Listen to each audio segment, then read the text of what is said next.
Subscribe कर दियंतु और bell icon को दबाई दियंतु जा फल कि आपण नवा नवा रेसिपी सबुठु प्रथम देखि परिबे। नमस्कार, ममता किचन रु आपण मान को स्वागत करछि। आज मो टमाटर आंबळ करके देखिबी।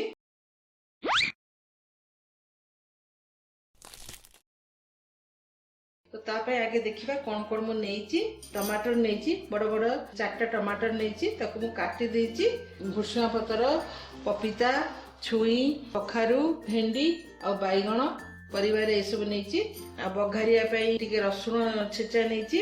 आ एठी मु नेइछि कंचा लंका आ आंबो अदा 2 पीस देखंतो नेइछि। ताको मु पेस्ट करके सेदी पकेइबी। आ फुटिया पई सोरिष आ सुखला लंका, हिंगु आ सोरिष तेल 2 चम्मच नेइछि। फुटिया पई दरकार अनुसार पानी नेइछि। तले एबे स्टार्ट करिबी। मु टमाटर को टे ग्राइंड कर देबी।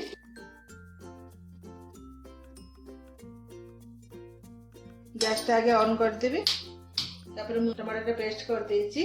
ताको मु से कढ़ाई रे ढाल देबी। पूरा भी पेस्ट करनी, टिके दरगड़ी अछि। पानी भी दे देबी। टिके गुटिला परे हळदी और लूण मु पकेबी। टमाटर टा फुटी गलानी हमर। तापर आमे सेथिरे लूण और हळदी पकेबा। स्वाद अनुसार लूण पकेबा। हळदी हाफ चम्मच पकेबी, बेसी पकेबिनी। तापर में परिवा सब ताते पके के सिझिवा को दबा, ढांकी दबा।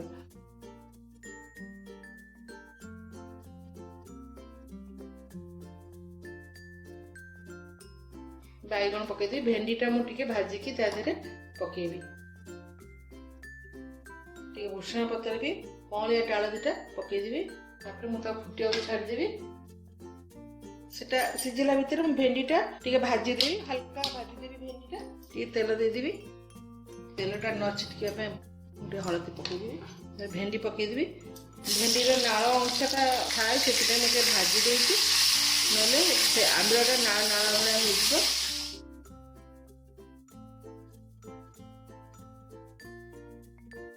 भेंडीटा पकेदेवी। मु परिबा गुड़ा सिझी आसलानी। मुझे जो कंचा लंका और आंबो अदा पेस्ट बनती पानी कर देती, सेटा पकेदेवी।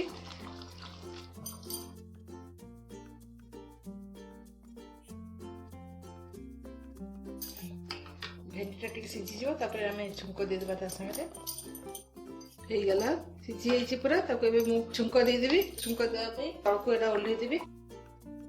छोटो करी रे छुंक देकी सेति मु ढाली देबी। जदि आपण ओसा बार कि किछि उपास रे खाइबा चाहबे ताले रिफाइन तेल रे करिवे कि घियो रे छुंक देबे। और रसुणटा पकेबे ना, तो तेल दे देबी।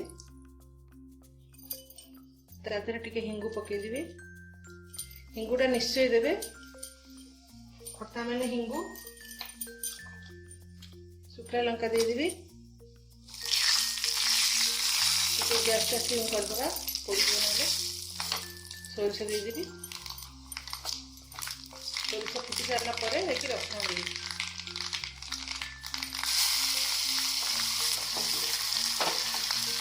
भुसुंगा पतर भी दे देबी।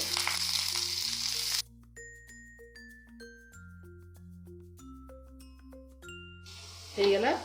देखो पुणी मुझे से आचार बसई देबी। तापर एमती नहीं